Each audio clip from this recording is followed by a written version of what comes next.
Bonjour à tous. On est très content de vous accueillir cet après-midi physiquement. Merci à tous de vous être déplacés. C'est le premier événement qu'on réussit à faire avec le Covid Safe Ticket, donc c'est magnifique de voir que ça marche. On est ensemble toute l'après-midi pour parler et lancer ensemble l'Alliance Rénolution. Je me présente, je m'appelle Lionel Ox. Je fais partie d'un cabinet qui s'appelle Métos, qui est basé à Bruxelles. Et je suis un des facilitateurs de cette Alliance Rénolution, ensemble avec Manon. Manon Rimbert. Du coup, je travaille pour le bureau vraiment. Et l'objectif de cette journée, donc, c'est de vous présenter l'Alliance et ensuite de lancer cette dynamique de travail transversale. Voilà, donc le programme de la journée, de l'après-midi, on va avoir une série de présentations en plénière ici, assez courtes, autour de l'Alliance Rénolution, pour vous présenter de quoi il s'agit. Il y aura quelques moments de questions-réponses, mais l'ensemble des questions, ces moments seront assez courts. Donc vous aurez aussi beaucoup plus le temps de discuter avec les représentants de cette alliance et les différents pilotes dans la suite de l'après-midi. Après cette présentation, on fait une petite pause dans la cafétéria du premier étage. Puis ensuite, on travaillera en atelier. Donc vous êtes normalement tous inscrits à des ateliers qui sont aussi inscrits sur vos badges. Et donc les ateliers vont se dérouler dans l'atrium juste à côté, au rez-de-chaussée, pendant 1 heure. Et on terminera par un drink tous ensemble, si vous pouvez rester, à la brasserie de la Seine, juste derrière. Quelques petits éléments pratiques avant de commencer l'après-midi. Les normes Covid.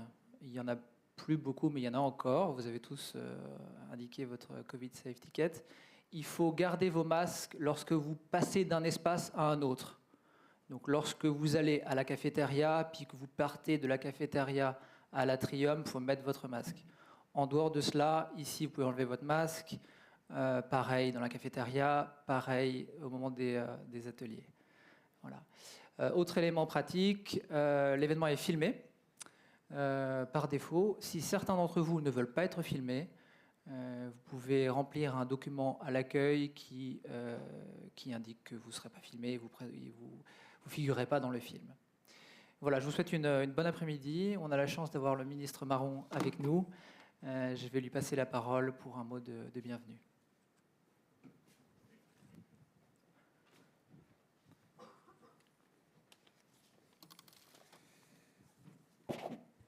Bonjour à toutes et tous. Bienvenue dans ce magnifique bâtiment que beaucoup d'entre vous connaissent bien. Alors tout d'abord, je vais bien entendu remercier toute l'équipe de la cellule opérationnelle de l'Alliance, Bruxelles Environnement, Urban et Construcity. Pour l'organisation de cet événement, j'en profite aussi pour remercier mon cabinet qui travaille sur ce projet depuis longtemps. Je sais que ça n'a pas été une mince affaire de l'organiser, surtout avec les normes sanitaires actuelles.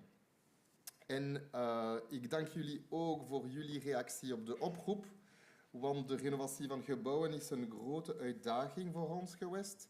Een uitdaging op klimatologisch, sociaal, economisch en milieugebied. En alleen door onze krachten te bundelen zullen we in staat zijn om daar het hoofd aan te bieden. C'est clair que si vous êtes dans la salle, c'est bel et bien parce que vous êtes convaincus que c'est tous ensemble qu'on va y arriver à cette rénovation du bâtiment. On travaille en fait déjà toutes et tous sur la rénovation depuis longtemps. Le programme Build Circular a démarré depuis presque 1 an, un travail qui se base sur l'expérience acquise par le passé autour de la collaboration publique-privée avec le secteur de la construction et notamment le CDR qui se transforme aujourd'hui en Construcity. Urban et Bruxelles Environnement planchent sur la réforme des primes depuis le début de la législature et l'issue de la réforme verra le jour au premier trimestre 2022 et je m'en réjouis, un système intégré de primes rénovation et de primes énergie. Je pense que c'est très attendu par les Bruxelloises et les Bruxellois qui ne comprennent pas les systèmes de primes différents et distincts. Sibelga a aussi lancé le programme Rénoclic depuis un bon moment. Il est encore en évolution constante. L'arrêté de minime importance est passé au gouvernement pour faciliter l'isolation des bâtiments et faire basculer un certain nombre de travaux dans des travaux qui ne nécessitent pas de permis. Et évidemment, j'en passe. Et puis, ce n'est que le début. Alors, pourquoi nous réunir? Parce qu'aujourd'hui, on est à un tournant. On doit tripler le taux de rénovation annuel du bâti bruxellois. Dit is absoluut noodzakelijk als we ons klimaatdoelstellingen willen bereiken. Want ik herinner jullie eraan dat de bouwsector de sector is die de meeste broeikasgassen uitstoot. Le secteur du bâtiment, c'est de loin le plus gros émetteur d'émissions directes de gaz à effet de serre. Il importe d'embarquer toutes les Bruxelloises et tous les Bruxellois dans cette aventure, que toutes et tous puissent disposer d'un logement isolé et rénové, pas seulement du reste les propriétaires, mais aussi les locataires. La transition énergétique est une transition qui doit être solidaire. Il n'y a pas de justice climatique sans justice sociale. Elle doit être accessible à toutes et tous, et donc aussi aux ménages à bas revenus qui habitent trop souvent des logements mal isolés. Alors les primes ont déjà été majorées pour les bas revenus, et on va continuer à renforcer et améliorer l'accompagnement à la rénovation existant, ainsi que les aides financières pour aider chacune et chacun à se lancer. On a aussi renforcé les dispositifs d'accompagnement de l'ensemble des publics. Pour réaliser la transition énergétique et solidaire, il importe qu'on se coordonne afin d'avancer toutes et tous ensemble de manière optimale vers cet objectif commun qu'on s'est fixé, atteindre un niveau moyen de performance énergétique de 100 kWh par mètre carré par an pour l'ensemble des logements bruxellois en 2050 et en moyenne. Et c'est la raison pour laquelle on a créé cette alliance avec l'ensemble de mes collègues du gouvernement. L'Alliance Rénolution, c'est une alliance publique et privée qui regroupe le secteur de la construction, les architectes, les banques et la finance, les promoteurs, le monde académique, les pouvoirs publics, bien entendu, les acteurs de la formation, les opérateurs déjà actifs dans l'accompagnement à la rénovation, les acteurs sociaux et aussi les représentants des propriétaires. L'objectif de l'Alliance, c'est de mettre toutes les forces vives autour de la table pour discuter de ce qui fonctionne, mais surtout de ce qui devrait mieux fonctionner, des pierres d'achoppement à surmonter pour y arriver. Tous les sujets liés à la rénovation du bâti seront donc discutés sans tabou, et en particulier les plus déterminants ou les plus complexes. On a envie de dire qu'il n'y a pas de problème, il n'y a que des solutions. Alors on sait qu'il y a des problèmes, mais ce qui importe, c'est toujours de trouver les solutions. Et c'est bien un des objectifs de l'Alliance, de les trouver ensemble, sans nier évidemment le rôle particulier des pouvoirs publics. Je vous remercie donc toutes et tous pour votre investissement dans cette alliance. Merci à mes collègues du gouvernement qui portent l'alliance avec moi, puisqu'elle est coportée avec Rudy Vervoort, Bernard Clairfailly et Pascal Smet dans leurs compétences respectives d'aménagement du territoire, d'emploi et de formation et d'urbanisme. Merci aux partenaires sociaux qui s'investissent dans le comité stratégique et dans les groupes de travail et qui sont aussi garants d'une certaine transversalité. Merci à la cellule opérationnelle qui met une énergie de fou à mettre tout ce petit monde en musique, et on sait que coordonner, ça a un certain coût et ça nécessite beaucoup d'énergie. Merci à chacun des pilotes de groupe de travail qui coordonnent les thématiques. Alors cette alliance, elle va durer, car les objectifs, ils s'étalent sur les 30 prochaines années, même s'il doit y avoir des effets concrets rapidement. Il est donc essentiel de la construire sur des fondations solides, même si elle peut évoluer dans le temps, comme un bâtiment. Les fondations doivent évidemment être les plus solides possibles. Et c'est l'objectif aujourd'hui de poser ces fondations en vous expliquant le fonctionnement, la gouvernance, les projets. Et puis c'est aussi l'occasion de faire connaissance de manière informelle, de créer des liens durables. J'imagine que l'objectif du détour par la brasserie en fin d'après-midi est bel et bien celui-là. Je vous souhaite une après-midi riche en échanges. Je vous invite donc à ce drink de fin de journée pour tisser aussi des liens amicaux et informels. Malheureusement, je ne pourrai pas rester avec vous au-delà de 14h40 puisque nous avons un gouvernement exceptionnel budgétaire cet après-midi qui n'était pas prévu au programme et qui m'oblige à partir pour aller négocier, entre autres, les budgets climat, les budgets de rénovation et les budgets liés à cette opération Rénolution, parce que, bien entendu, rien ne pourra se faire s'il n'y a pas un engagement fort, y compris budgétaire, des pouvoirs publics. Et ça, je vais aller continuer à le négocier dans quelques minutes. Donc, je vous quitte vers 14h40. Merci et bonne journée déjà à tout le monde.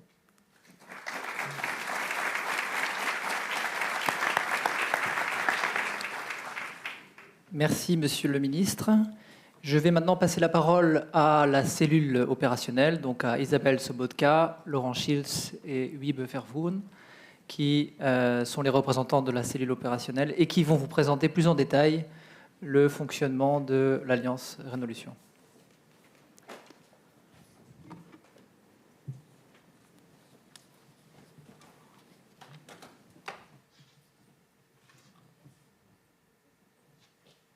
Bonjour à tous.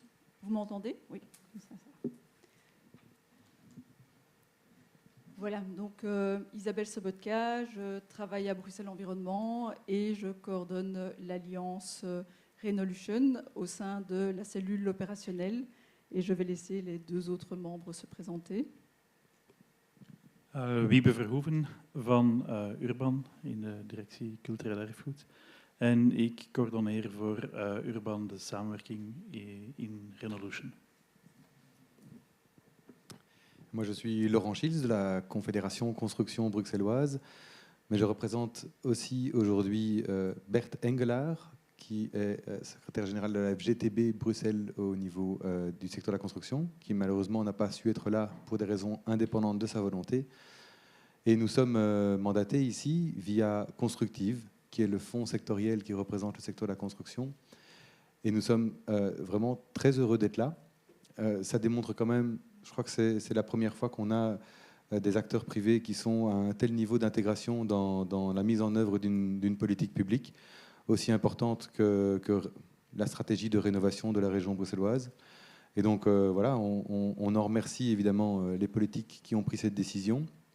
Et on fera tout pour être à la hauteur de la tâche qui nous est confiée dans cette cellule opérationnelle pour impliquer un maximum d'acteurs du secteur privé et s'assurer qu'on ait des réels partenariats entre le public, entre le privé, et que la dynamique soit vraiment la plus bottom-up possible.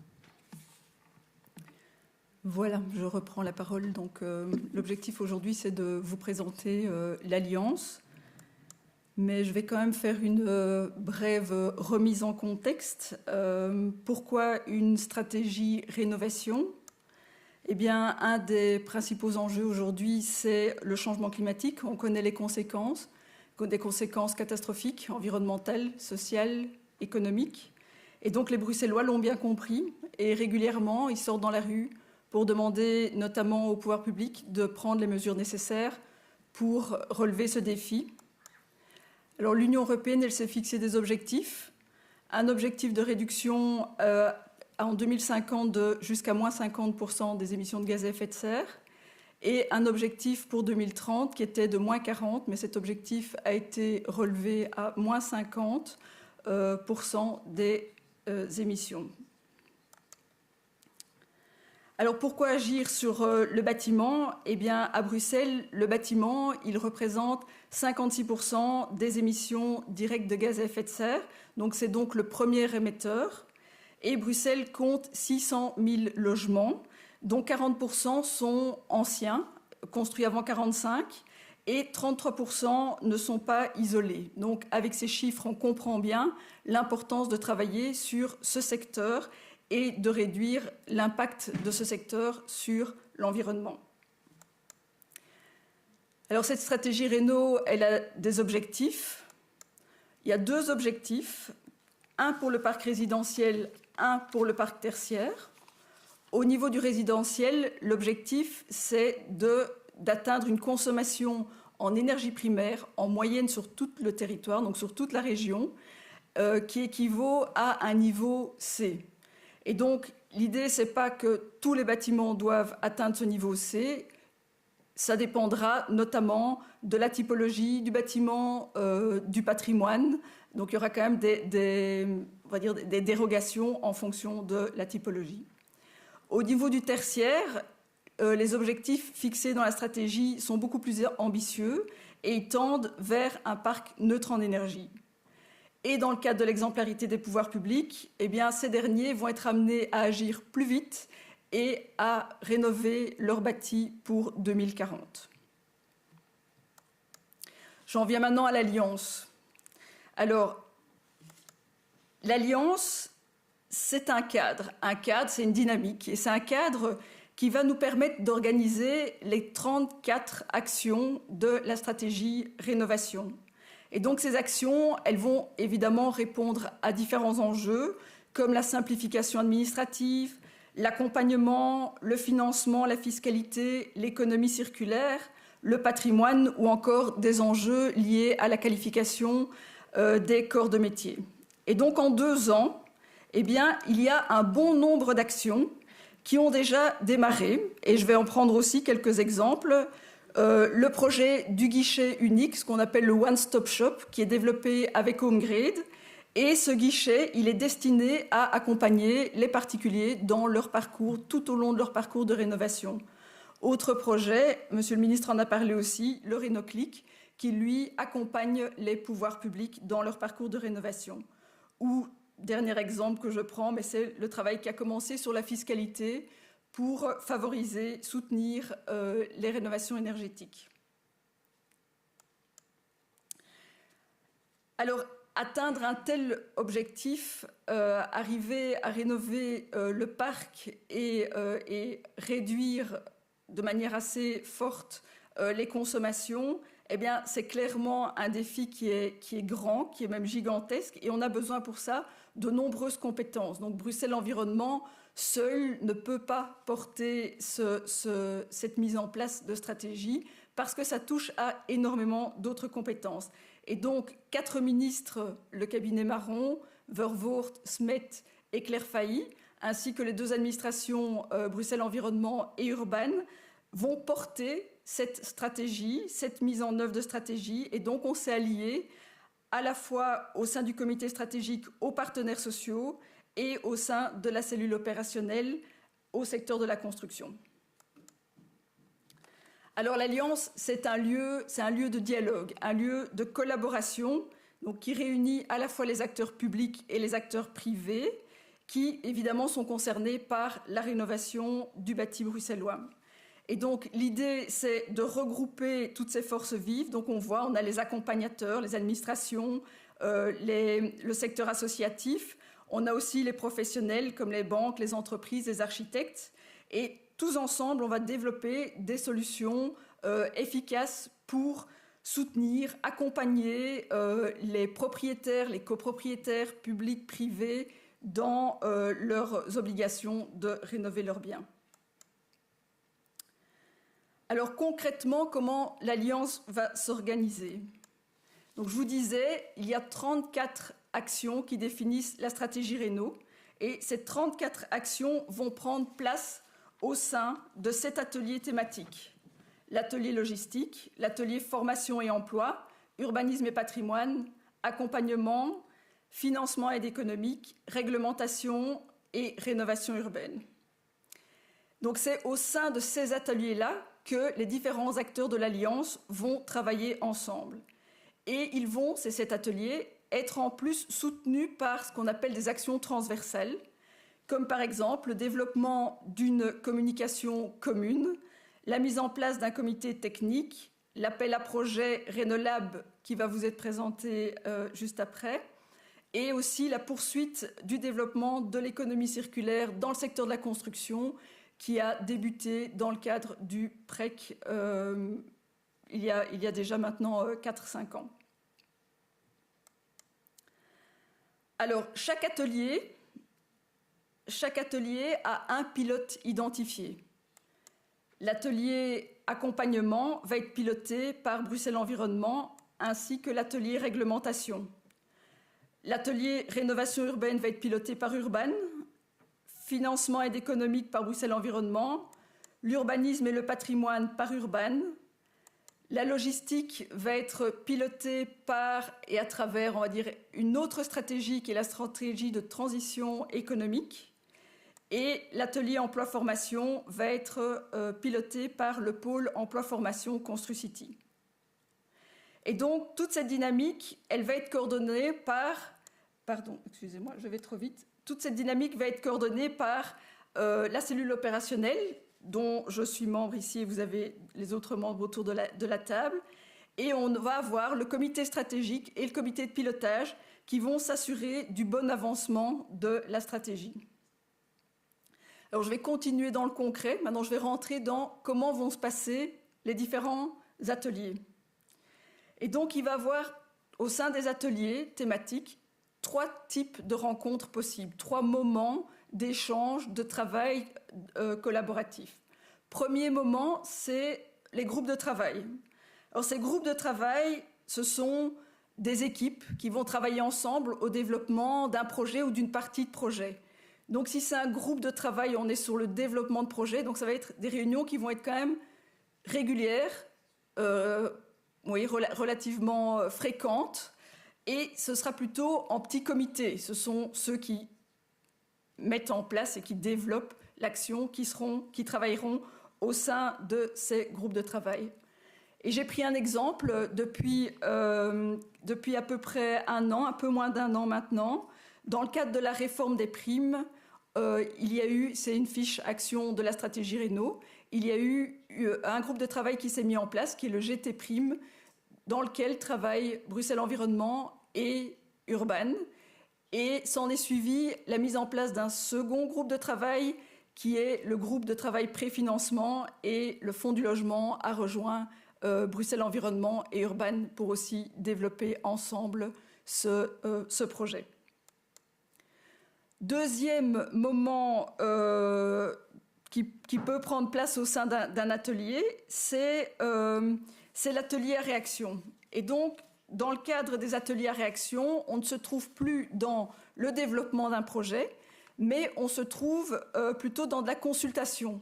Donc les pilotes vont s'ouvrir à d'autres acteurs et vont consulter d'autres acteurs. Donc par exemple, les chefs de projet qui travaillent en groupe de travail pourraient convier des partenaires qui se sont identifiés par exemple aujourd'hui comme étant intéressés à être consultés sur certaines actions. Ils pourraient aussi inviter d'autres acteurs qui travaillent au sein des autres ateliers thématiques pour permettre de faire le lien entre les différents projets, ou bien même s'ouvrir à des acteurs qui sont extérieurs à l'Alliance. On pense par exemple à des propriétaires, à des entreprises, etc.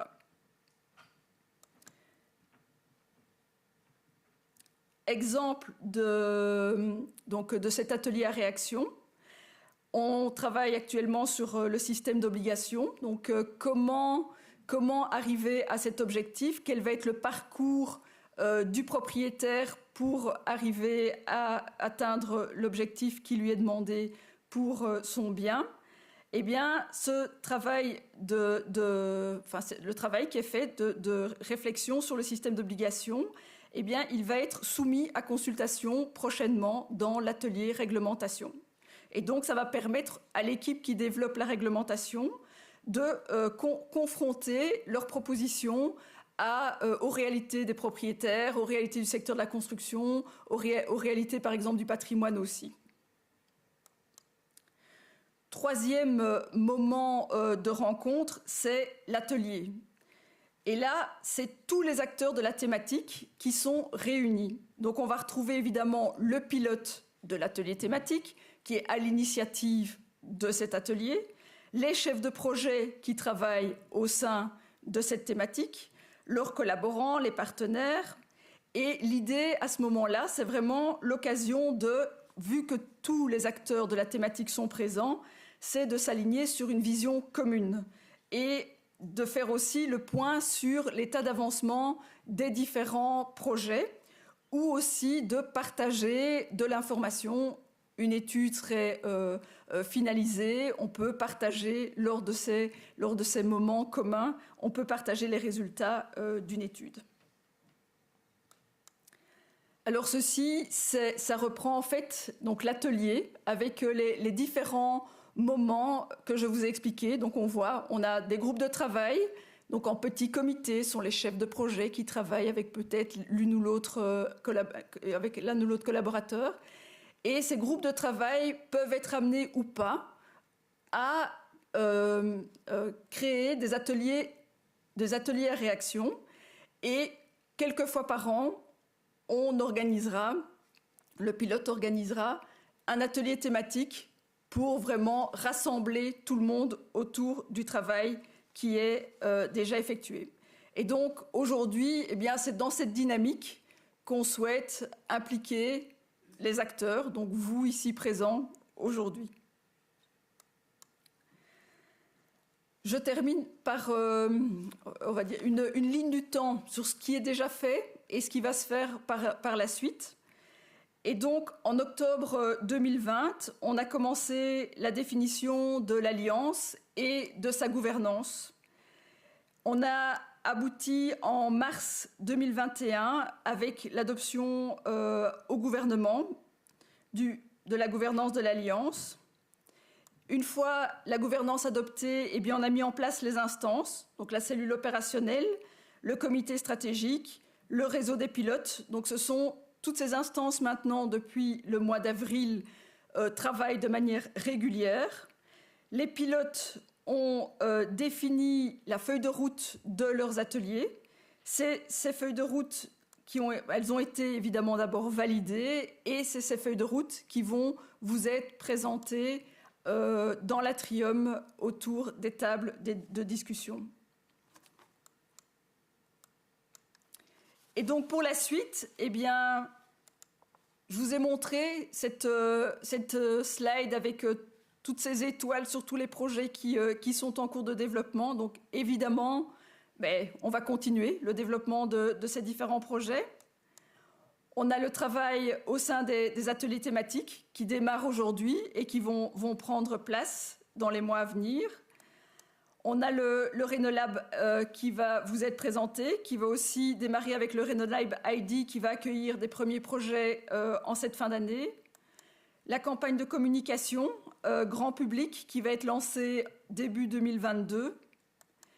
Et un monitoring, une plateforme de suivi qui va nous permettre de suivre l'avancement des travaux réalisés dans l'Alliance afin de, chaque année, faire un bilan sur les événements, les projets, l'état d'avancement des différents projets.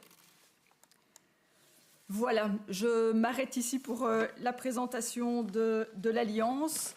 Et si vous souhaitez poser des questions, on a prévu, je prends la parole à la place de Lionel, on a prévu de prendre quelques questions, mais n'hésitez pas, on est là l'après-midi, je suis là l'après-midi, donc on va prendre quelques minutes pour répondre à une ou deux questions, mais on peut continuer à répondre aux questions à la pause café ou pendant la déambulation au sein des ateliers. Est-ce qu'il y a des questions? En in Nederlands is ook mogelijk.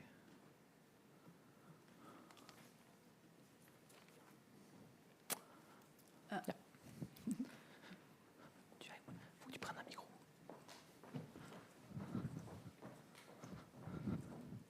Je m'assieds avec mon équipe comme ça. Faut que je vienne près de Nous pourrons vous répondre aux questions. parce que je ne peux pas vous donner mon micro. Voilà, donc je vous écoute, puis je vais répéter votre question. Oui. C'est compliqué sans micro. Désolé. C'est quoi le point d'attention?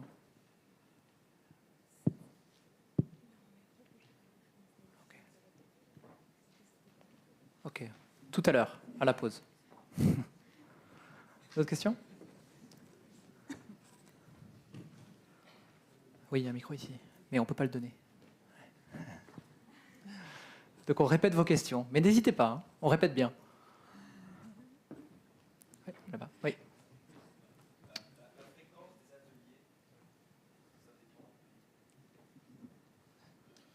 Mais l'Alliance, ça marche, oui. Donc l'Alliance étant une dynamique qui est encore en pleine construction aujourd'hui, on ne sait pas répondre à cette question à l'avance et ça va dépendre aussi du pilote et des responsables d'ateliers eux-mêmes. Donc chaque atelier peut avoir une temporalité différente, des objectifs en termes de timing différents. Et donc, il y a une assez grande autonomie. Je répète, comme je disais au début, c'est vraiment une dynamique qui est bottom-up. Et donc, l'objectif, ce n'est pas non plus de venir et d'imposer toute une série d'actions et de timing à tout le monde. On fixe un objectif à très long terme. Et ensuite, on compte sur chacun des participants pour venir apporter sa pierre à l'édifice et de se fixer ensemble des objectifs qui sont ambitieux et le plus réalistes possible, parce qu'après, il faudra les réaliser. Donc voilà, donc le timing d'un atelier aujourd'hui, il n'est pas du tout déterminé. Il sera déterminé par le responsable de cet atelier avec une concertation avec le pilote en fait, de cet atelier.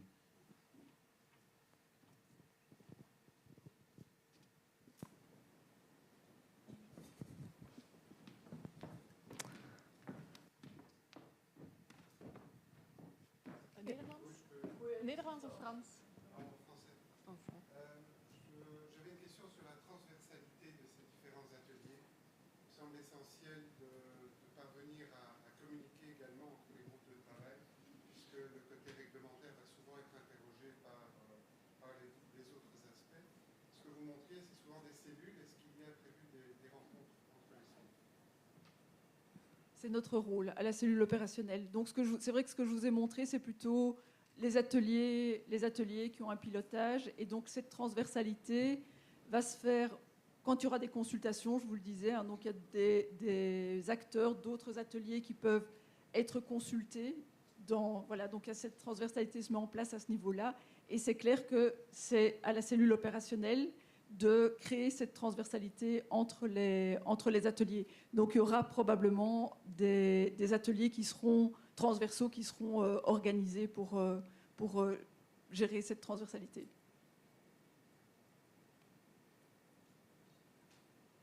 D'autres questions? De toute façon, les discussions sur la gouvernance pourront continuer pendant la pause. Je vais passer la parole au Renolab, deux équipes du Renolab, qui sont donc un projet qui vise à soutenir les projets innovants pour faciliter l'atteinte des objectifs de la stratégie rénovation.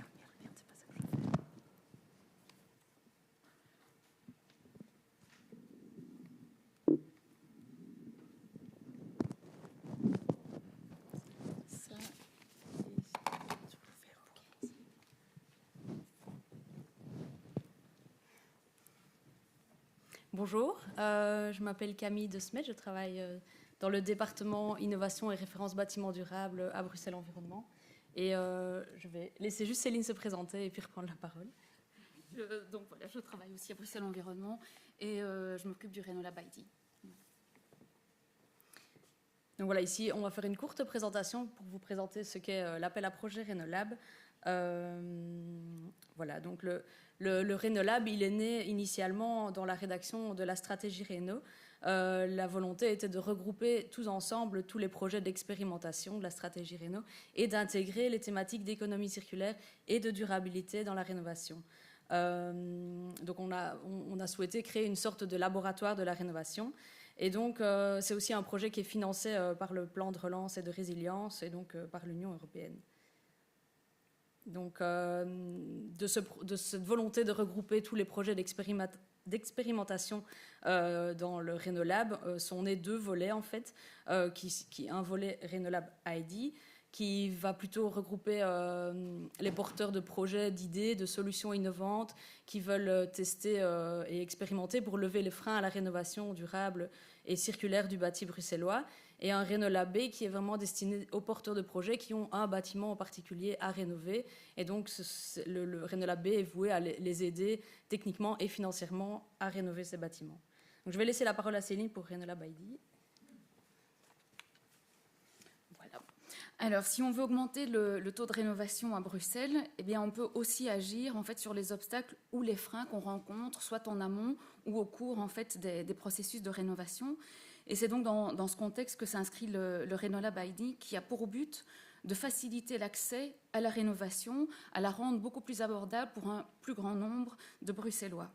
Alors, les projets concernent la rénovation du bâti et ils doivent bien entendu intégrer des principes de durabilité et d'économie circulaire. Le projet, lui, doit démontrer un caractère innovant, mais qui peut porter à la fois sur le public qui est visé ou concerné par la rénovation ou par la méthodologie. Alors, il doit être aussi réplicable, c'est-à-dire que les délivrables ou les retours d'expérience issus en fait, de ce projet devront être utilisés à une plus grande échelle et pourront être utilisés en tout cas sur d'autres sites. Et enfin, ils doivent évidemment en tout cas être faisables techniquement et financièrement. Alors, je vais passer à quelques exemples peut-être pour illustrer en fait ce type de projet qui pourrait être des candidats Renolab ID. Eh bien, on peut imaginer en fait un mécanisme financier alternatif qui permettrait à un public qui n'a pas vraiment les moyens en fait, ou qui n'a pas beaucoup de moyens, de pouvoir en fait réaliser des rénovations en faisant intervenir peut-être une institution financière ou pas. On peut penser aussi à une démarche de rénovation collective qui permettrait à un ensemble d'habitants ou de ménages d'un même quartier de procéder à une rénovation de leur quartier. On peut encore penser à une boîte à outils ou une feuille de route qui serait destinée à des bâtiments spécifiques. Je pense par exemple à des écoles qui ont une occupation bien spécifique. Et cette boîte à outils pourrait être en tout cas réutilisée sur d'autres sites ou d'autres bâtiments similaires. Voilà. Alors, on peut aussi penser à un outil de gestion informatique de rénovation qui permettrait en tout cas des contacts simplifiés entre les locataires et les propriétaires, ou alors un modèle de contrat qui pourrait aider ou faciliter en tout cas les copropriétés à se lancer dans la rénovation. Voilà. Alors en termes de timing, en ce qui concerne en tout cas 2021, eh bien, pour respecter le processus administratif et comptable, les porteurs de projets qui souhaitent bénéficier d'un subside Renolab en 2021 doivent déposer leur dossier complet pour en tout cas le 25 octobre. Alors c'est assez tôt, mais on est aussi là pour vous accompagner. Et à partir de 2022, les porteurs de projets pourront, eux, déposer leur dossier en continu durant l'année, cette fois-ci dans le cadre d'un appel à projet. Ah oui, je ne l'ai peut-être pas précisé, mais en tout cas pour 2021, les demandes de subsides se feront dans le cadre d'une demande de subside classique. Voilà, je vais repasser la parole à Camille. Donc si on revient au volet Renolab B, donc le volet Renolab B de l'appel à projet, c'est vraiment... L'objectif est vraiment de stimuler la rénovation circulaire et durable du bâti bruxellois, et puis dans le but de démontrer la faisabilité par l'exemple, pour faire évoluer ou accompagner les réglementations, stratégies et outils, et tout ça en fait pour anticiper aussi l'adhésion du secteur à ces derniers.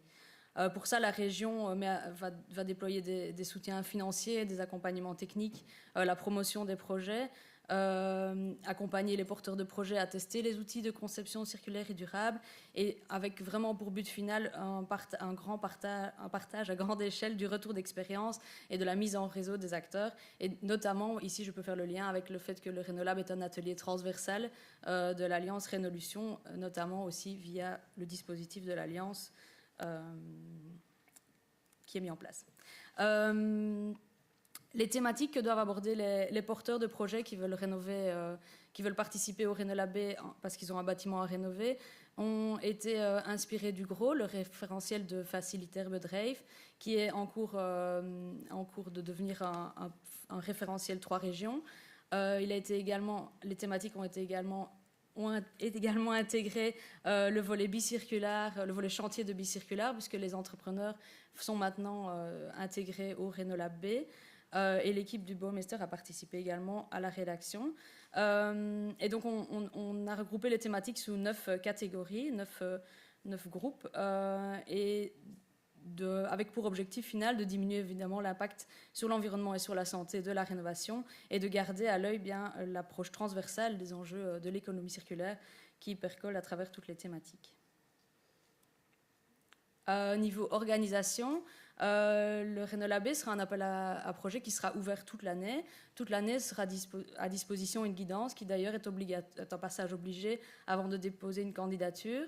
Et étant donné qu'il vise à soutenir les projets de la conception jusqu'au chantier, il s'adresse aux concepteurs et conceptrices, aux maîtres d'ouvrage et aux entreprises de construction via 3 types de dossiers. Et donc, en fonction des aides que le porteur de projet souhaite obtenir, il peut déposer 1 ou 2 ou 3 dossiers. Et donc, il y a le dossier conception, qui est vraiment une aide à la conception circulaire et durable du projet de rénovation. le dossier exécution pour les maîtres d'ouvrage, qui vraiment va soutenir aussi les investissements des travaux liés aux choix durables et circulaires qui ont été faits dans le processus de conception. Et puis il y a le dossier exécution pour les entreprises, où on va vraiment soutenir les changements des pratiques des entrepreneurs sur le chantier. Au final, l'objectif est vraiment de créer un partenariat entre Bruxelles Environnement et ses partenaires et l'équipe de projet. La région met à disposition, enfin, offre des subsides, des accompagnements techniques et promouvoir les projets. L'équipe de projet s'engage à partager ces infos, à participer aux tables rondes de retour d'expérience, à accepter des visites, à respecter ses engagements de son dossier de candidature, etc. Donc on est vraiment ici, l'idée c'est vraiment de créer un travail collaboratif qui permet vraiment de récolter et de valoriser le retour d'expérience de terrain des projets soutenus dans le Renolab B. Avec, voilà, je vais juste terminer avec l'agenda. Un agenda un petit peu flou, puisque le règlement sera publié dans les semaines à venir, mais sans date précise de publication.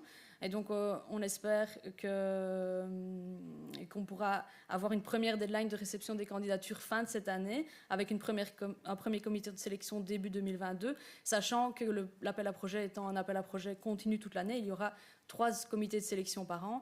Et donc, il faut vraiment imaginer qu'il y en aura de toute façon qui vont suivre tous les 4 mois par la suite. Voilà. Mais comme nous sommes un petit peu flous sur les dates, je vous invite surtout à nous envoyer un mail à renolabb@environnement.bruxelles.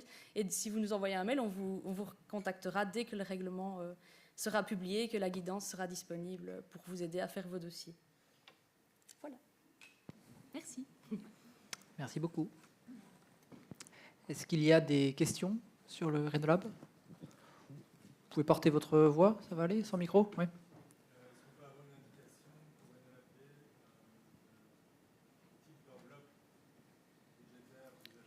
Oui, l'enveloppe budgétaire globale, vous voulez plutôt parler, ou l'enveloppe par projet? Oui, donc sous réserve de validation par le gouvernement du règlement. Pour les subsides d'aide à la conception, c'est une enveloppe entre 10 000 et 15 000 euros par projet en fonction du projet. Pour les subsides, pour les maîtres d'ouvrage, pour l'exécution, c'est entre 125 et 150 euros du mètre carré. Donc là, on a un subside au mètre carré avec donc vraiment un engagement de résultats à atteindre, de performance à atteindre. Et puis pour les entreprises, on est dans une enveloppe entre 5 000 et 40 000 euros par projet.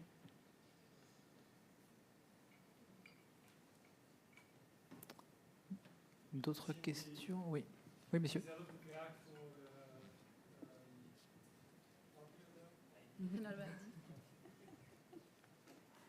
Le montant pour Renolab ID.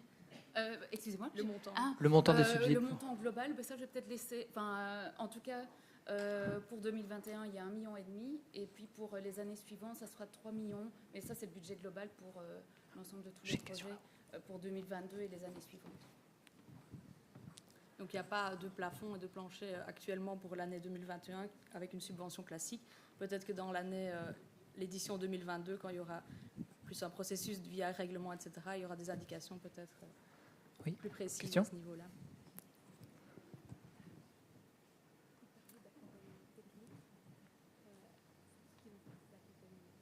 Qui est-ce qui va faire les accompagnements techniques? Oui, donc pour le Renolab B, les accompagnements techniques, ce sont des bureaux d'études qui sont mandatés par Bruxelles Environnement via des marchés publics. D'ailleurs, le marché public est en cours de publication. On peut encore déposer des offres jusqu'au 19 octobre. Donc voilà, ce sont des prestataires externes qui sont experts en bâtiments durables et circulaires. Et donc il y aura un accompagnement individualisé par projet et également un accompagnement collectif, justement pour mettre en réseau les différents lauréats et partager les expériences. Une question ici? Oui, une question rapide. Si j'ai bien compris, les 3 différentes aides sont cumulables?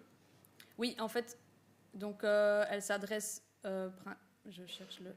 elle s'adresse à un acteur différent, même s'il y a une petite enveloppe de subsides chaque fois, et donc elle s'adresse à chaque fois à un acteur différent du projet, mais aussi à des moments différents. Donc le dossier conception, il doit être déposé à l'esquisse ou à l'avant-projet, et l'accompagnement conception prend fin quand le dossier d'exécution est terminé et qu'il n'y a plus de choix techniques à réaliser, tandis que le dossier exécution, il peut être déposé quand le permis d'urbanisme est déjà déposé. Donc les choix techniques, les ambitions, tous les objectifs de performance doivent être déjà définis quand il dépose sa candidature. Et puis là, alors elle prend fin quand le chantier est terminé. Donc du coup, on peut vraiment déposer l'un et puis l'autre. Et l'entrepreneur, il peut, en même temps que le maître d'ouvrage, participer en même temps ou non. On peut avoir un entrepreneur qui participe seul parce qu'il décide, lui, de changer ses pratiques sur le chantier et de faire quelque chose d'exemplaire. Et pourtant, de ne pas avoir un maître d'ouvrage qui... Donc toutes les formules sont cumulables. C'est simplement que le dossier conception viendra toujours en amont des dossiers exécution. Merci, l'équipe du Renolab. S'il y a d'autres questions, n'hésitez pas pendant la pause ou pendant les ateliers tout à l'heure. En guise de dernière présentation un peu formelle, on voulait vous parler du PREC, qui est une dynamique transversale qui a eu lieu, donc le plan régional pour l'économie circulaire, et donc sur laquelle on peut tirer un certain nombre d'enseignements, un retour d'expérience qui peut être utile pour le développement de cette alliance. Et donc je passe la parole à Julien Dumont, qui était le coordinateur du PREC. Bonjour à tous. Donc voilà, moi c'est Julien Dumont, coordinateur du PREC. Je travaille pour Bruxelles Environnement. Et donc je vais vous proposer un petit retour en arrière, donc d'une grosse dizaine d'années, pour remonter donc à des dynamiques qui peuvent être inspirantes aussi pour Renolution, puisqu'elles ont testé donc des dynamiques de gouvernance innovantes et un peu en phase avec Renolution de par son ambition d'associer donc le privé dans ses politiques publiques régionales.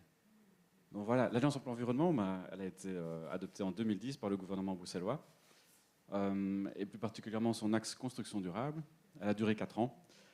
Et donc voilà, c'est vraiment la toute première dynamique collaborative où le secteur privé, les fédérations donc sectorielles ont pu intégrer la gouvernance de la politique. Et donc une série de recommandations. Voilà, c'est qu'en fait, après coup, on voit la nécessité donc d'avoir un cadrage et une vision politique claire, une gouvernance décentralisée, donc pas uniquement un acteur comme Bruxelles Environnement qui coordonne l'ensemble de la stratégie, mais vraiment pouvoir aussi s'appuyer sur d'autres acteurs, les responsabiliser, leur donner les moyens nécessaires, et donc aussi de pouvoir avoir une certaine visibilité et donc de porter vraiment réellement à part entière la politique publique. C'est aussi de cette dynamique-là qu'on a vraiment identifié la nécessité de développer une dynamique d'acteurs collaborative, d'avoir des liens et synergies entre actions, et donc de travailler vraiment sur la cohérence des politiques publiques et leur transversalité. Et donc aussi, là, on a pu identifier un besoin qu'il y a d'accompagnement en gestion de projet pour les administrations, ou aussi les organismes privés, amenés donc à piloter les différentes actions. Et donc après l'Alliance Emploi Environnement, le gouvernement a évalué l'Alliance et a décidé de la pérenniser à travers une nouvelle dynamique qui est celle donc, du programme régional en économie circulaire. Alors le PREC, peut-être que vous savez ce que c'est, mais en gros, comme l'Alliance Emploi Environnement, c'est un objectif de transformer les objectifs environnementaux en opportunités économiques. C'est à nouveau donc, une politique croisée économie et emploi d'une part et environnement d'autre part. C'est aussi ancré en relocalisant l'économie sur le territoire bruxellois et une finalité de création d'emplois. Alors c'est une gouvernance large, donc là il y avait 4 administrations qui pilotaient, donc sous l'autorité de 3 ministres porteurs. On avait plus d'une dizaine d'administrations impliquées directement, une stratégie à l'horizon 2025 portée par l'ensemble du gouvernement, en collaboration étroite avec les partenaires sociaux. Et donc l'idée c'était de définir ensemble un futur désirable, un avenir désirable pour l'économie bruxelloise à travers l'économie circulaire, donc à l'horizon 2025. Et ensuite de tracer ensemble le chemin pour aller jusqu'à atteindre donc, cette vision idéalisée de l'économie circulaire. Et pour ce faire, donc, il y a plusieurs parties qui ont été prévues dans ce PREC. Plus d'une centaine d'actions qui se sont déclinées donc, en une partie transversale, où l'objectif était clairement de développer un cadre public, donc activer l'ensemble des leviers publics pour développer un cadre favorable donc, à la naissance de l'économie circulaire. C'est aussi donc une partie sectorielle où on a collectivement donc identifié des secteurs particulièrement porteurs. Le premier est celui de la construction. Le deuxième, c'est ressources déchets. Secteur de la logistique et ensuite des commerces et l'alimentation qui est porteuse en matière d'économie circulaire faisait, elle, par contre, l'objet d'une stratégie ad hoc qui est toujours la stratégie Good Food. Enfin, il y avait aussi une partie territoriale, donc comment mobiliser l'ensemble des acteurs du territoire, depuis le quartier jusqu'à la communauté métropolitaine, donc travailler aussi avec les autres régions, et le fédéral sur la promotion de l'économie circulaire en passant par les communes et bien sûr la région.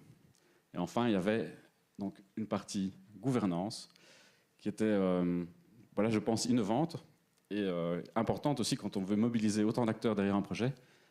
Donc je parlais tout à l'heure d'une dizaine, donc c'est 13 administrations, donc 13 administrations de la région bruxelloise qui pilotaient des actions ou coordonnaient des thématiques. Mais c'était aussi des organismes privés. Donc on avait en tout 70 pilotes d'actions pour 111 actions.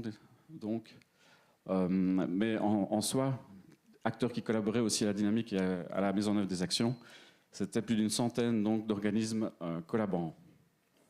Alors voilà, comment est-ce qu'on a fonctionné? On a fonctionné aussi à travers des ateliers de co-création. Donc on a pu créer ce futur désirable, donc identifier aussi de manière collective les différentes actions à prioriser et à mettre en œuvre. Ça a été aussi un travail vraiment de bilatéral avec des acteurs privilégiés comme les partenaires sociaux. Et aussi, donc, il s'agissait d'avoir une vision cohérente, d'interconnecter les différentes mesures et de développer donc, des mesures de gouvernance qui permettraient de effectivement mettre en œuvre, de faire bouger ce gros paquebot qu'allait être le PRIC. Alors, de manière un peu plus spécifique sur la gouvernance, donc, il y a 3 niveaux, un niveau stratégique, un niveau de coordination et un niveau plus opérationnel. Et donc là, voilà, un peu comme ici Renolution, on a d'abord un comité de pilotage, donc vraiment une coordination au niveau du gouvernement et de Bru Partners, anciennement le Conseil économique et social de la région. Donc un comité de coordination regroupant les 3 ministres de l'époque, donc cabinet de l'environnement, de l'économie et aussi de la recherche scientifique, et 4 administrations donc, qui coordonnaient ce programme, Bruxelles Environnement, Hub, Innoviris et la BP. Et donc après, il fallait, chose importante, identifier donc un responsable in fine dans cette coordination. Et c'était donc Bruxelles Environnement qui avait donc cette responsabilité vis-à-vis du gouvernement de la mise en œuvre, même s'il était de manière opérationnelle en collaboration étroite avec les 3 autres administrations citées. Donc c'est 14 coordinateurs thématiques sur lesquels s'appuyer. Et chacun d'eux devait donc animer, coordonner et mettre en œuvre, assurer la cohérence de la mise en œuvre donc, des différentes mesures qui étaient pilotées par, comme je le disais tout à l'heure, 70 pilotes et plus d'une centaine de partenaires. Alors, voilà, donc il fallait s'assurer de la mise en œuvre concrète, donc de passer de ce texte, de ce bout de papier donc, qui était adopté en gouvernement à la mise en œuvre concrète, en mobilisant les acteurs, en développant des coopérations renforcées. Donc là, c'est la première fois qu'on a voulu vraiment briser les silos des administrations, avoir des projets où on associait plusieurs administrations qui étaient amenées à travailler ensemble de manière transversale. Donc, c'était aussi une volonté de développer des stratégies internes aux différents organismes, donc que ce ne soit pas seulement le SPOC, économie circulaire, ou l'agent pilote d'une action qui soit sensibilisé, mais aussi l'ensemble de sa chaîne hiérarchique, que ce soit vraiment un projet en fait, porté par l'administration en tant que tel. Et c'est aussi une volonté de s'évaluer, de s'adapter, de modifier aussi les plans d'action en fonction des réalités. Donc un plan qui est imaginé, créé en 2015, n'est peut-être plus totalement d'actualité en 2018. Donc voilà, c'était aussi l'ajuster et le rendre le plus pertinent par rapport à la réalité du terrain. Alors, c'était aussi fondamental de pouvoir vraiment responsabiliser les différents acteurs, mais aussi déterminer leurs tâches, ce qu'ils allaient être et quelle allait être leur mission. Les pilotes, par exemple, c'est vraiment l'opérationnalisation. C'est eux qui sont vraiment dans le concret, les mains dans le cambouis. Et donc, il y a un objectif de coordination des collaborants autour de l'action en question, et c'est communiquer sur l'avancement et les potentielles difficultés, mais aussi rapporter vers la coordination, d'abord vers le coordinateur thématique, qui lui donc devait avoir cette vue d'ensemble par rapport à l'ensemble des actions de sa thématique, développer des synergies, comme je le disais, et vraiment d'avoir une cohérence d'action et de rapporter in fine donc à la coordination générale. Donc ici vous voyez les différentes administrations qui coordonnaient les thématiques. Et aussi, donc, nous avions un facilitateur, enfin, qui existe toujours d'ailleurs, le facilitateur PREC. Donc, ce sont aussi des bureaux d'études qui sont mandatés par Bruxelles Environnement à travers un marché public, qui, eux, accompagnent vraiment l'ensemble des pilotes, des coordinateurs thématiques, dans ce travail de gestion de projet. Alors, en 2018, il y a eu une évaluation ce qui reste un moment fondamental, hein, de pouvoir s'évaluer, vérifier les indicateurs d'impact mis en place, voir s'ils sont pertinents, de pouvoir identifier aussi les problèmes éventuels de gouvernance, des points d'amélioration. Et je pense aussi un élément fondamental qui est de pouvoir aussi avoir un regard extérieur sur ce qu'on fait. Donc ici pour le PREC, l'exemple c'était qu'on a demandé à Montréal et à Paris des experts de ces villes-là de nous challenger, d'analyser nos plans d'action, la mise en œuvre et de commenter ce que Bruxelles a fait et de suggérer aussi des points d'amélioration. Donc c'est s'inspirer aussi de ce qui se fait ailleurs. Alors, 2 exemples de gouvernance inspirante. Le premier ici, c'est l'appel à projet bicirculaire. Donc vraiment, pour arriver à avoir une adhésion, c'est aussi important de pouvoir développer des actions phares qui sont, sur lesquelles on peut communiquer, mais qui sont aussi très parlantes et qui peuvent créer un écosystème, donc réunir les acteurs derrière un projet.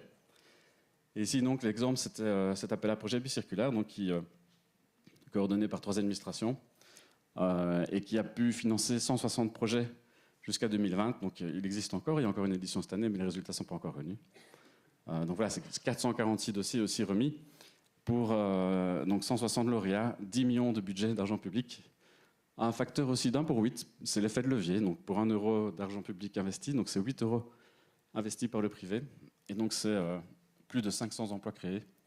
Ce qui au final, si on peut comparer par rapport à d'autres expériences, en Belgique par exemple ou ailleurs, on voit quand même que même si ça paraît beaucoup, 10 millions, c'est un ratio de création d'emplois qui est particulièrement intéressant et pertinent et qui montre aussi que l'économie circulaire et l'économie durable est consommatrice de main-d'œuvre locale. Autre gouvernance inspirante, donc la CIRED. La CIRED, c'est quoi? C'est un dispositif qui vise à identifier et lever les barrières réglementaires à l'économie circulaire. C'est vraiment aussi une volonté de développer la smart regulation.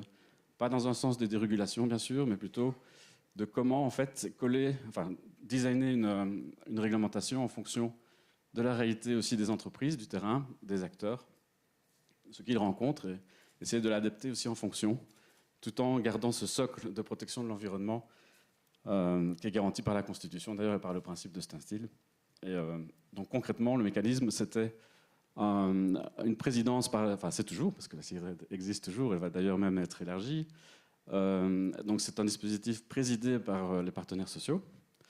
Donc on a une présidence, une vice-présidence pour le banc patronal et pour le banc syndical. Et donc un secrétariat qui est piloté par les administrations publiques.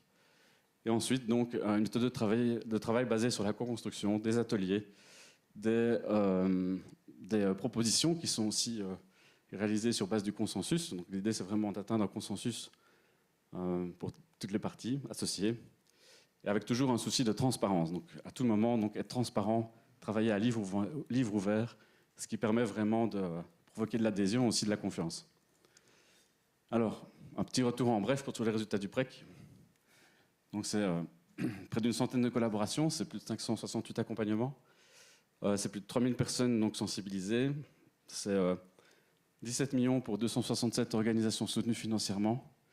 Donc voilà, c'est une série de publications, un MOOC aussi de formation en ligne qui a été développé en partenariat avec l'UCM et l'ECAM. Donc c'est énormément d'initiatives et c'est voilà, en tout cas un nombre d'actions remplies, atteintes, assez intéressant du fait notamment de la gouvernance qui a été mise en place. Et je ne l'ai pas mis dans les slides, mais la gouvernance du PREC a été d'ailleurs récompensée 2 fois. La première par l'Assemblée des régions d'Europe, par un prix de gouvernance innovante, et aussi par Eurocities en 2017 pour la politique la plus innovante en matière d'économie circulaire dans les régions d'Europe. Alors voilà, l'Alliance Emploi Environnement et le PREC, c'est en tout 12 ans d'expérience de gouvernance innovante. C'est autant d'expériences dont on doit se nourrir aussi, donc identifier les clés de succès, les pratiques de gouvernance donc, qui permettent d'avoir cette adhésion et ce sentiment d'appartenance derrière un objectif commun, qui est ici donc de multiplier par 3 le taux de rénovation du bâti. Donc, je voulais revenir aussi sur justement ce que ça nous a appris pour nourrir aussi la réflexion sur Renolution. Voilà, donc il y a aussi une discussion sur la nécessité d'avoir un fonctionnement top-down ou bottom-up. On parle de co-création, mais est-ce que la co-création pure, ça marche? Donc l'expérience nous montre en tout cas qu'il y a une nécessité de top-down quand même, un minimum, donc d'avoir une vision politique et un cadrage politique clair, un portage politique. Donc on voit ici aussi qu'une coordination donc, transversale se mise en place, et c'est, on l'a déjà dit, vraiment très important d'avoir les budgets qui soient nécessaires pour mettre en œuvre les actions, mais aussi les ressources humaines. Donc ça ne sert à rien de prévoir des actions si on ne prévoit pas les ressources humaines pour les mettre en œuvre, puisque tout simplement, alors, elles ne seront pas mises en œuvre. Mais c'est bien sûr fondamental d'avoir des aspects bottom-up, donc comme je le disais tout à l'heure sur la co-création des actions, l'adhésion large aux objectifs et aux moyens d'y arriver. C'est donc le pilotage d'actions par des acteurs non institutionnels, que ce ne soit pas seulement donc, une politique publique, mais aussi qui soit portée par le privé, par le secteur associatif. Ça permet aussi de provoquer l'adhésion et de tirer tous la corde du même côté. C'est donc les impliquer plus dans la gouvernance du projet. On voit ici déjà que pour Renolution, c'est le cas. Et donc intégrer des nouveaux regards, se nourrir de l'extérieur, ce qui se fait ailleurs, et aussi d'avoir un cadre de référence scientifique, donc pouvoir mobiliser et travailler avec les universités, qui permettent aussi d'objectiver et de nous aider à prendre des décisions sur des bases solides. Alors, l'enseignement aussi pour une mise en œuvre efficace, c'est donc clarifier et planifier les budgets. C'est vraiment caractériser les mesures concrètes, donc ne pas être vague dans les mesures, mais vraiment aller dans le concret, détailler ce qu'on veut atteindre et comment, responsabiliser un acteur, le nommer. C'est aussi que l'acteur identifié comme responsable, que ça soit cohérent par rapport à l'action. Par exemple, le prêt qu'on a eu cette expérience peut-être négative, qui a été que pour la thématique formation, on a eu une administration en charge de l'économie qui l'a coordonnée, et donc forcément, voilà, on a un acteur économique qui doit piloter donc des actions en matière de formation. C'est pas la bonne personne, c'est pas la bonne structure, c'est pas celle qui est légitime, donc forcément, on a des problèmes de mise en œuvre. Donc c'est donc un rôle cohérent avec le cœur du métier de l'acteur, qu'il soit public ou privé.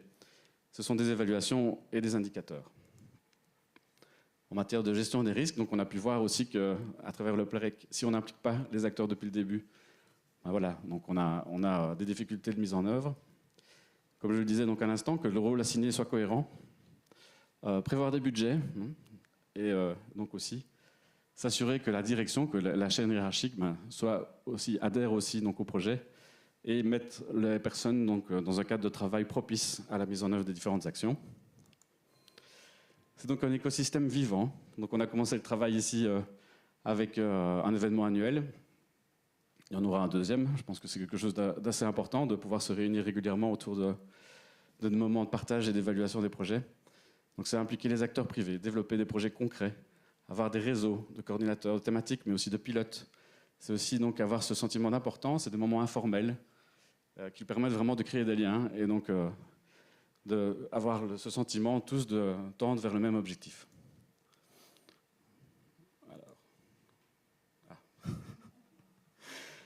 Un petit slide pour dire que Renolution n'est pas déconnecté et ne doit pas être déconnecté des autres politiques de la région par rapport à la stratégie de transition économique, par rapport au PREC aussi, qui existe toujours. Ne pas être déconnecté également des politiques fédérales et des deux autres régions.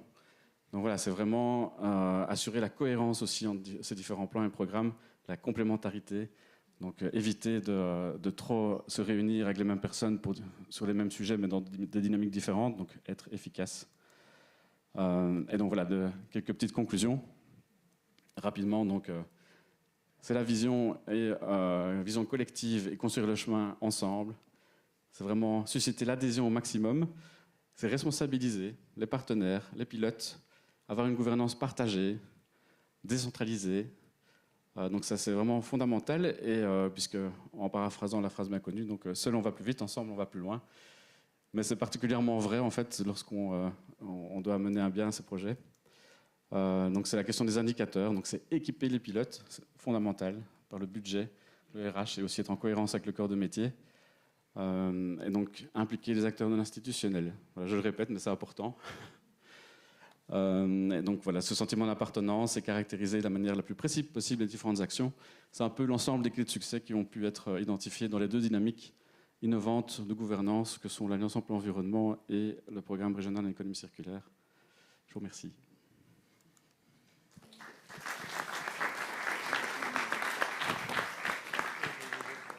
Merci Julien. On ne va pas prendre de questions sur le PREC, mais n'hésitez pas à venir voir Julien pendant la pause.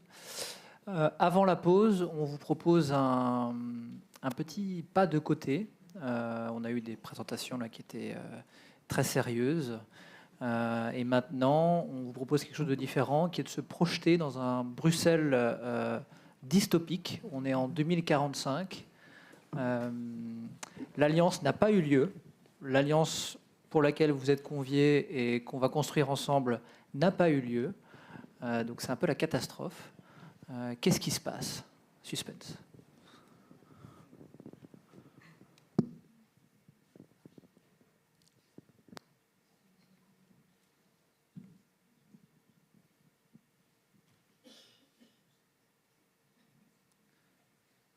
Beeldje naar Marine. Ça arrive, ça arrive. Test hem een keer. Je suis en diaporama, je fais partie de la suivante. Beeld jullie al een klein beetje in? Of maak u klaar dat de zaal een beetje verduistert en dat je meegaat in ons verhaal? Un peu un rêve. Laissez-vous emmener ou emporter.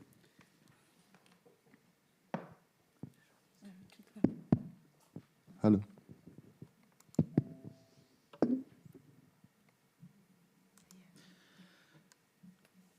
Nous sommes le 25 mai 2045. Les journaux font l'éloge des festivités organisées hier à l'occasion de la 25e journée internationale de sensibilisation aux questions pansexuelles et panromantiques. Adamo, 101 ans, remporte encore un nouveau succès. Et à Bruges-Plage, le premier coup de pioche a été donné pour la construction d'un deuxième système de protection contre les inondations. Et comme le chante le centenaire, dans un de ses vieux tubes, maintenant ou jamais. Laat u gerust meeslepen. Het is 25 mei 2045. De kranten zijn lovend over de festiviteiten van gisteren ter gelegenheid van de 25e internationale dag van de panseksuele en panromantische bewustwording. Adamo is onder 101 ondertussen, scoort nog een hit. En aan Brugge-Plage ging de eerste spade in de grond voor de bouw van een tweede waterkeringsgordel. Zoals de eeuweling zingt in een van zijn oude hits. Maintenant ou jamais. En effet, dès 2020, les objectifs de la stratégie rénovation de la région bruxelloise étaient clairs et directs. Néanmoins, ils n'ont jamais pu être mis en œuvre correctement et pleinement, parce qu'il n'y a pas eu de coopération, parce qu'il n'y a pas eu de concertation, de collaboration et de dialogue entre les acteurs, entre l'administration, le secteur de la construction et tous les acteurs possibles. Chacun avançait dans son coin et sans dialogue et sans objectif clair commun. Au niveau de l'emploi et du secteur de la construction, il y avait bien une offre, mais les entrepreneurs avaient rarement la possibilité de dégager du temps pour une formation afin de perfectionner leurs compétences. Al van in 2020 waren de doelstellingen van de renovatiestrategie van het Brussels gewest klaar en duidelijk. Alleen werden ze nooit geïmplementeerd, omdat er geen overleg was, omdat er geen samenwerking was tussen de administratie, de bouwsector en alle mogelijke actoren. Iedereen werkte naastig verder in zijn eigen hoekje, zonder overleg of duidelijke en gedeelde doelstellingen. Er was voor de bouwsector en het betrokken segment van de arbeidsmarkt wel een aanbod, maar aannemers hadden zelden de ruimte om tijd vrij te maken voor de nodige bijscholing en vorming. Alors, 2050, ce n'est pas loin. Les entrepreneurs qui sont déjà surchargés de travail sont submergés d'appels téléphoniques. Faute de temps, ils élaborent des offres de prix ridiculement élevés. Encore plus problématique, elles manquent d'espace de stockage qui les oblige à livrer directement aux clients. Une moitié sur le trottoir, l'autre sur la voie. La rue de Gerlache, par exemple, ou de Gerlache, pardon. Elle est jonchée de palettes de fournitures et de morceaux d'échafaudage, des conteneurs à moitié sur la route et à moitié sur le trottoir, de béton, de panneaux d'OSB et de laine de verre, de ferronnerie, de lattes de bois, dépôts et de peinture vide. 2050 is niet veraf. Aannemers die nu al overwerkt zijn, worden overstelpt met telefoontjes. Van de weeromstuit stellen ze belachelijk hoge prijsoffertes op. Nog problematischer is het gebrek aan stockageruimte, waardoor ze zich genoodzaakt zien rechtstreeks bij de klant te laten leveren. Half op het trottoir, half op de straat. De Gerlachestraat bijvoorbeeld ligt bezaaid met pallets, voorraden, stukken steiger, containers half op de weg, half op het trottoir, beton, OSB, glaswol, ijzerwerk, houten latten, lege verfblikken. Ironie du sort, ce sont les matériaux naturels recyclables tels que la chanvre qui nous encombrent le plus longtemps. Les entrepreneurs n'ayant pas eu le temps de se former à leur utilisation. Et personne ne peut plus passer. Pas plus tard qu'hier, une livraison a été effectuée par hélicoptère. En temps normal, les jeunes parents utilisaient la pente douce de la rue de Gerlache pour apprendre à leur progéniture à faire du vélo. Maintenant, elle devient un parcours d'entraînement à l'avant-centre du championnat belge du cyclocross, a annoncé la Royal League Vélocipédique. En ironisch genoeg zijn het de natuurlijke recycleerbare materialen zoals hennepwol die het meest blijven slingeren. Aannemers hebben simpelweg de tijd niet om zich in die nieuwe producten te gaan verdiepen. Niemand kan nog door, gisteren werd nog geleverd per helikopter. En in normale tijden gebruiken jonge ouders de zachte helling misschien wel die zachte helling van die straat misschien wel om een kroost te leren fietsen. Nu wordt ze een trainingparcours in aanloop van het Belgisch kampioenschap veldrijden. Zo liet ons de Wielerunie weten. Le système d'obligation de travaux a été défini, mais sans concertation, car il n'y a pas eu d'alliance pour prendre en compte la vie des Bruxellois, la réalité des entreprises, la spécificité architecturale de la région, etc. De plus, sans alliance, les différentes administrations ne se sont pas rencontrées et ne se sont pas coordonnées. Les règlements ne sont donc pas cohérents entre eux et un chat ne pourrait pas y trouver ses petits. Het systeem van verplicht uit te voeren werken is zonder overleg ingevoerd, omdat er geen alliantie bestond die rekening hield met het leven van de Brusselaars, de dagelijkse realiteit van de bedrijven en de architecturale eigenheid van het gewest. Zonder de alliantie kwamen de verschillende administraties niet bijeen en coördineerden zij niet. De verordeningen zijn zo complex geworden dat een kat haar jongen er niet in terugvindt. L'outil de la réglementation, c'est le certificat PEB.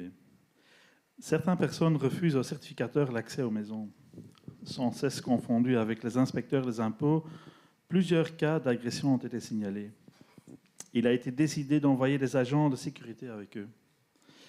Les certificateurs PEB sont désormais considérés comme une profession dangereuse.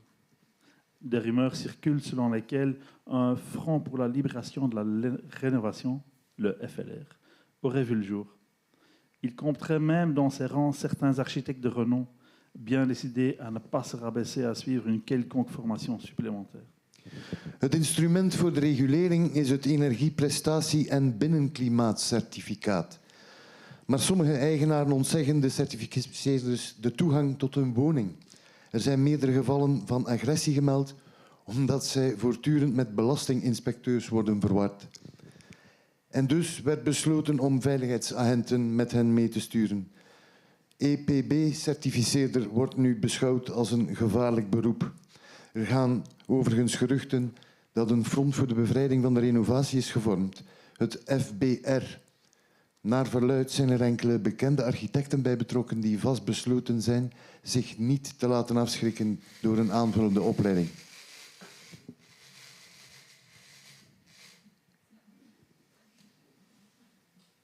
Quoi qu'il en soit, il faut faire quelque chose. Cela ne peut pas continuer ainsi. L'administration enverra des agents sur les lieux et informera les propriétaires qu'ils ont 3 mois pour effectuer leurs travaux. En attendant, les habitants seront relogés dans un village de conteneurs sur l'avant-port, où ils se verront attribuer une variante de la Scavehuse développée par Ike Renault.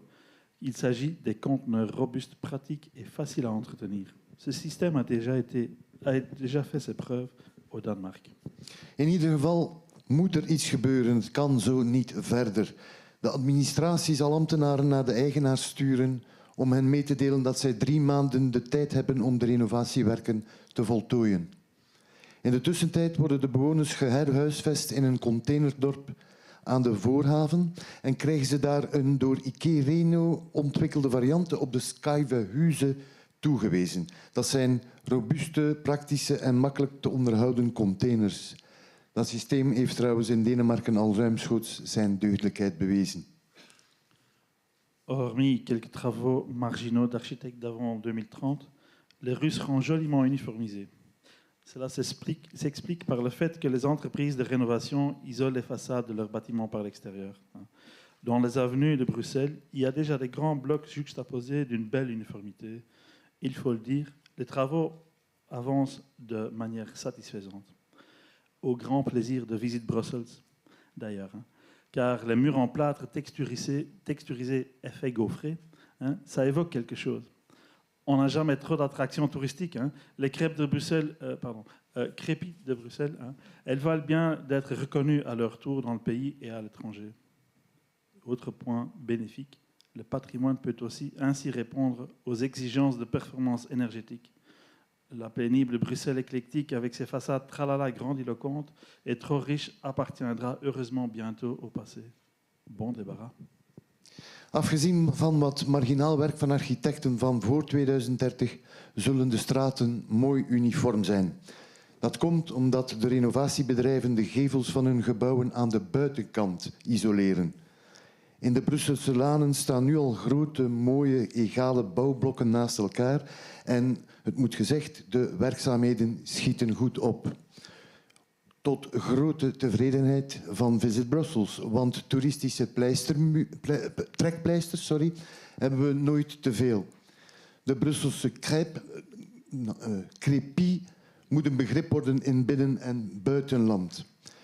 Een andere goede zaak is dat het erfgoed kan voldoen aan de energieprestatie-eisen. Het pijnlijk eclectische Brussel met zijn bombastische en overdreven rijke blablabla hevels zal binnenkort gelukkig tot het verleden behoren. Opgeruimd staat netjes. Heureusement, la profession d'architecte n'a rien perdu de son éclat, ou du moins la profession de l'architecte moderne. Il est vrai que la guilde est moins souvent sollicitée, mais lorsque c'est le cas, l'architecte peut travailler selon un modèle agréablement strict. Maintenant que les compétences de la profession se sont déplacées vers la rénovation énergétique, les plus gros égos tombent de leur piédestal. Ils s'avèrent incapables de réaliser des projets qui répondent à leurs objectifs. L'Ordre des architectes organise des formations à grande échelle pour l'obtention d'un nouveau certificat dans ce domaine. Mais à chaque fois, les cours est immédiatement complet. Il connaît donc un franc succès. Het beroep van architect heeft gelukkig niks van zijn glans verloren. Dat we zeggen, het beroep van de moderne architect. Weliswaar wordt minder een beroep gedaan op het gild, maar als dat het geval is, kan de bouwmeester werken volgens een mooi strak stramien. De grootste ego's vallen daardoor wel van hun voetstuk, nu de vaardigheden van het beroep zijn verschoven naar vooral energierenovatie. Zij blijken niet in staat projecten op te leveren die voldoen aan de doelstellingen. De Orde der Architecten organiseert op grote schaal wel opleidingen voor een nieuw te behalen attest ter zake, maar de cursus is elke keer weer meteen volzet en is dus een groot succes. Les doyens, quant à eux, se retrouvent au chômage technique, ou, ce qui heureusement arrive rarement, ils vont travailler pour les stagiaires. Nous ne reviendrons pas sur les allégations émises au sujet de certains d'entre eux soupçonnés d'être en lien avec le FLR. Comme mentionné précédemment, bon débarras. Et l'humilité est une belle vertu. De oudere garde wordt technisch werkloos of kan, hetgeen gelukkig zelden gebeurt, voor stagiaires gaan werken. We zullen niet ingaan op de beschuldigingen als zouden sommigen onder hen banden hebben met de FBR. Zoals eerder gezegd, opgeruimd staat netjes en nederigheid is een schone deugd. Vous pouvez maintenant ouvrir les yeux. Nous sommes aujourd'hui le 29 septembre 2021. Ce que vous venez d'entendre est un terrible cauchemar, en effet. Tout l'opposé de cette histoire d'horreur est bien réel. L'alliance Renolution elle est faite. U kan nu de ogen openen. Het is vandaag 29 september 2021 en geen 2045. Wat u zojuist hebt gehoord was geen droom, maar een vreselijke nachtmerrie. Het tegendeel van dit horrorverhaal is namelijk echt. De Renolution Alliantie is een feit. Dank u.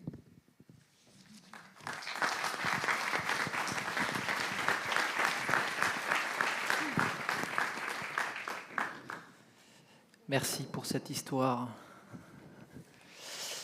Voilà, on va terminer cette première partie d'après-midi. On va faire une pause. Donc vous êtes invités de l'autre côté, au premier étage, à la cafétéria pour la pause.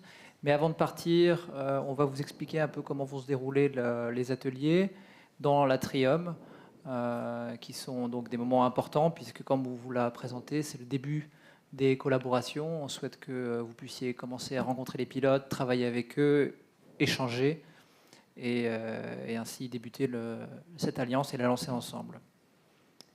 Donc à 15h50, on vous invite à vous orienter vers les ateliers qui sont inscrits sur vos badges. Donc comme on l'a dit tout à l'heure, l'Alliance Renolution, c'est 7 thématiques transversales, 7 thématiques, 4 actions transversales, et là on vous en présente 8, autour desquelles on vous invite à vous réunir, à commencer à collaborer et à travailler ensemble. Donc les pilotes seront là pour vous accueillir à ce moment-là, vous pouvez échanger avec eux. Rapidement, le déroulé, ce sera un tour de table pour que chacun se présente, la présentation de la thématique par le pilote, et ensuite vous pouvez réagir aux objectifs et aux questionnements de cette thématique via différents supports. Donc ces différents supports, vous avez une carte réaction. Cette carte, ça permet de noter n'importe quelle remarque si vous identifiez des besoins ou des projets références pertinents pour la thématique. Vous avez aussi des fiches acteurs. Donc là, c'est si vous identifiez un acteur pertinent aussi pour la thématique. Et pour les plus téméraires, vous pouvez directement noter sur les nappes. Donc ça permet de faire des mots-clés, enfin si vous pouvez écrire des mots-clés, faire des liens entre les différentes cartes. C'est hyper important que vous écriviez tout ce que vous dites à l'oral. On est nombreux, il va y avoir beaucoup d'échanges, ça va être riche, donc il faut que le pilote puisse avoir une trace à la fin de tout ce qui a pu être dit. Enfin, vous avez des cartes de visite qui vont permettre aux pilotes de les récupérer, et si vous pouvez y renseigner également les motivations de pourquoi vous voulez faire partie de cette thématique. Donc ça sera pendant 1 heure. Après, vous aurez 45 minutes de déambulation autour de tous les ateliers. Vous aurez donc des posters pour comprendre la thématique de l'atelier. Vous pourrez continuer à discuter avec les pilotes, échanger entre vous, réagir face à ce qui a déjà été écrit sur les tables. Et à 17h45, on clôture ça et on récupère les lunchbox. Et pour ceux qui le souhaitent, on peut continuer du coup à la brasserie de la Seine. N'oubliez pas que sur tous les autres ateliers, quand vous serez en train de faire de la déambulation, vous pouvez de nouveau laisser une carte de visite. Merci à tous et bonne pause. Et on se retrouve à 16h.